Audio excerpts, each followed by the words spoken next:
Hola YouTube. I'm back. Sorry for the delay. I would have liked to post it last week, but I really didn't have any updates. And the updates that I would have been able to give, my doctor ended up having to deliver. So my appointment was canceled. But I do have updates this week. So to start, your girl lost 4 pounds. In any other case, I'd be elated. 4 pounds, woo woo. But in the case that I'm pregnant, that's not a good thing.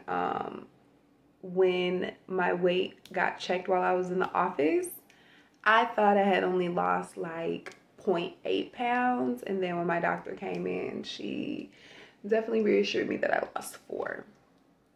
And that attributed to the fact that closer towards the end of the first trimester, I was throwing up almost 3 times a day. And I was not really able to eat much of anything. And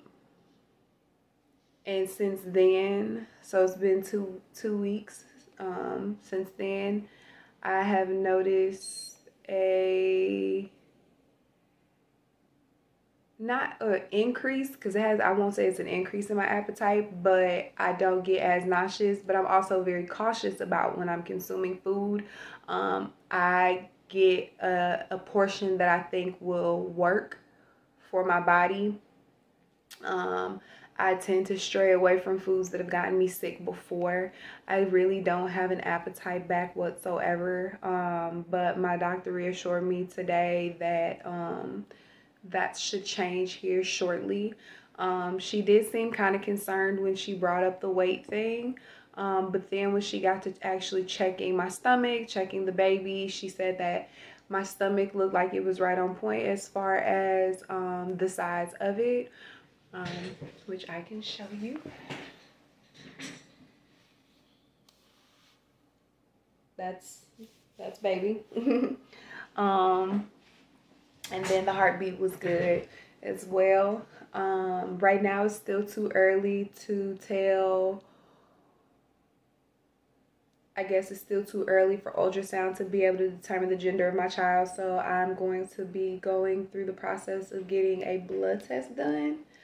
And then from there we will do a gender reveal, and I'll post that. Other than that, she said that everything sounded good and that she'd see me in a month. As far as everything else, like I said, my appetite hasn't really come back yet, but my energy has. I have way more energy. I've been doing a lot more around the house and stuff like that. I do occasionally have moments where it's like I do need to go chill and go lay down and stuff like that and go relax. But that's just when I'm going overboard as far as like me trying to do everything under the sun like I'm not pregnant. Other than that, I haven't had too much nausea. Nausea has gone down for the most part, which is really nice because I got tired of dealing with that. Sleeping is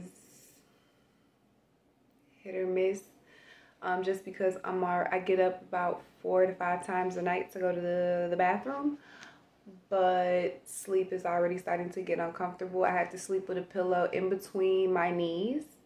My pelvis is definitely going through some changes, and I feel them all day, every day. At this point in the pregnancy, I can't sleep on my back and I can't sleep on my stomach. Can't sleep on my stomach just because it's uncomfortable. Can't sleep on my back because it can cut off. I can't remember if it's like it cuts off the airflow or it cuts off something to the baby. So I'm not able to sleep on my back anymore. So typically I sleep on my side, and then if it's really rough, I'll just turn my back. I turn kind of on my back, but leave my legs to the side so I can kind of get some type of relief. So yeah, sleeping is not always the best. And then my daughter, she likes to sleep in the room with me as well.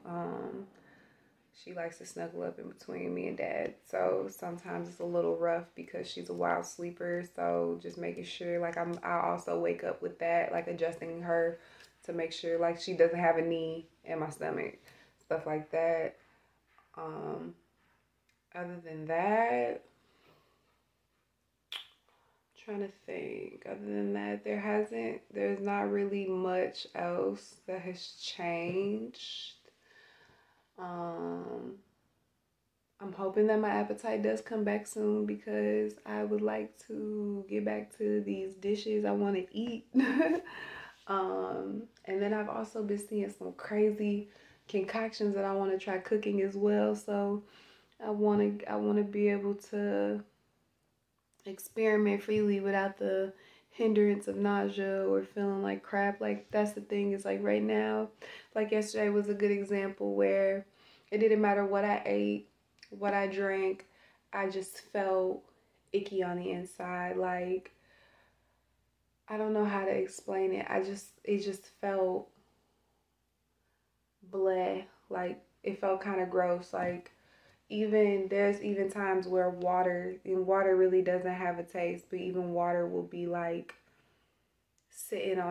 like it sits on me instead of like just going through the motions of being digested, I guess. Um, so going through that, I would really like to get over that part so I can start eating again. Um,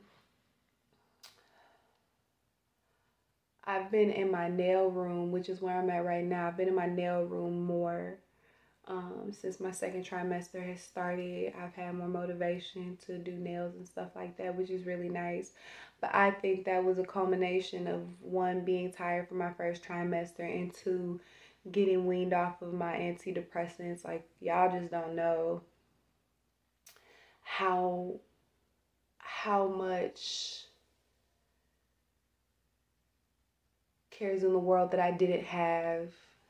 How, like, I was in a depressed state for a minute, and then even after my last update, I was still going through ebbs and flows. Like, and when I was going through it, I was really going through it.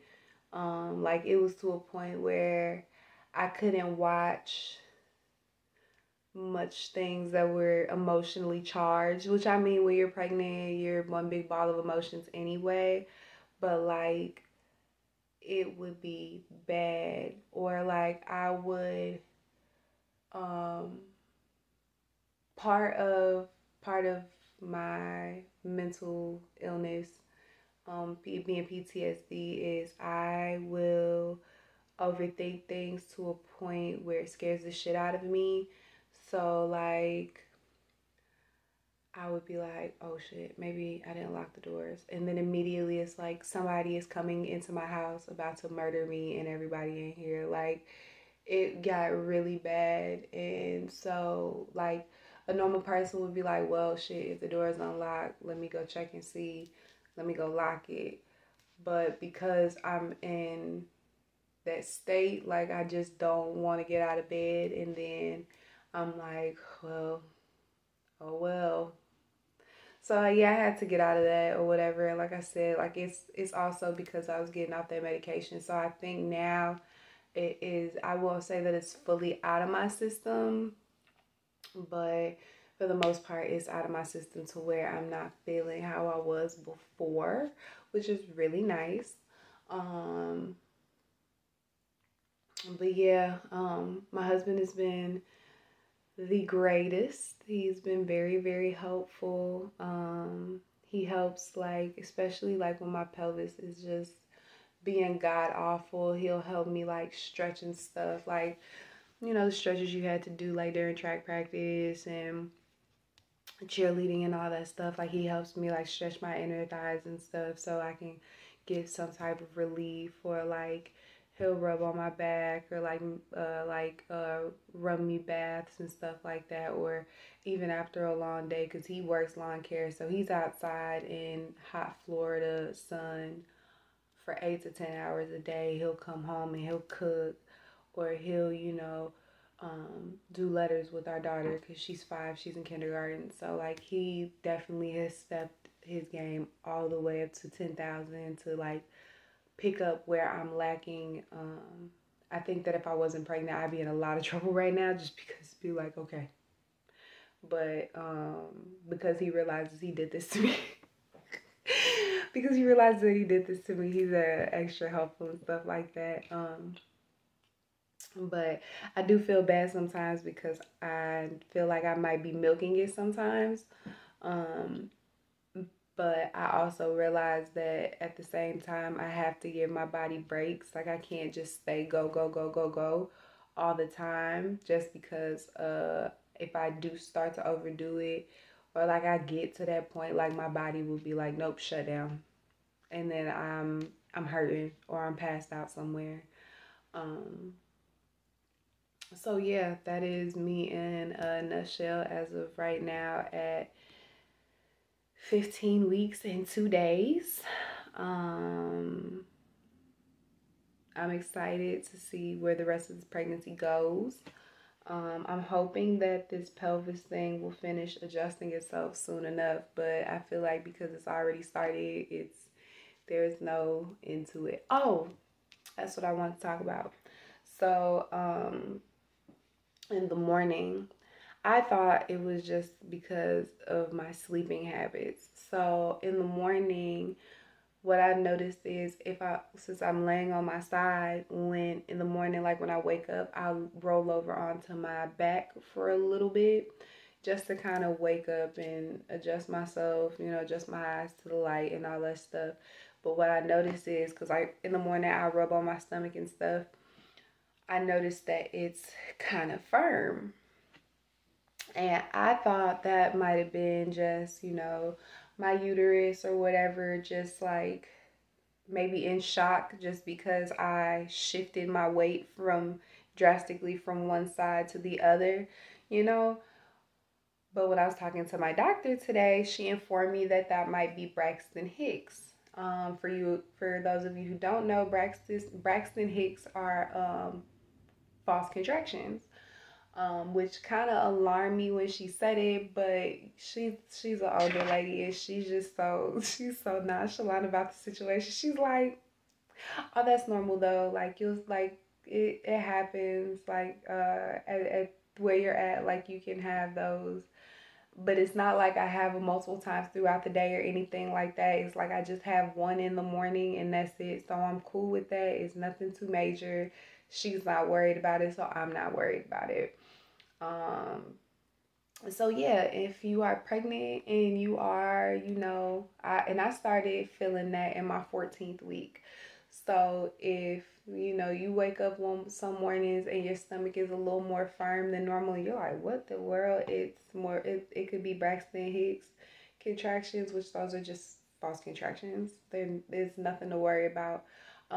She was more concerned, like, am I having crazy color discharge? Am I having an odor? Like stuff like that for UTIs, or like, am I bleeding? Like that's a big one. If you're bleeding, especially like some women can actually still have a menstrual during their pregnancy, which is why some women don't recognize that they're pregnant. But it's usually on the lighter side. If you see that you're bleeding more than just a few drops, I would definitely consult with your physician, your OBGYN, just because that could mean that the environment for your baby is changing and that needs to be addressed. So, yeah, with that being said, that's all I have. I for sure will update you guys more next week, see what happens. But yeah, I shall holler at y'all later. Bye.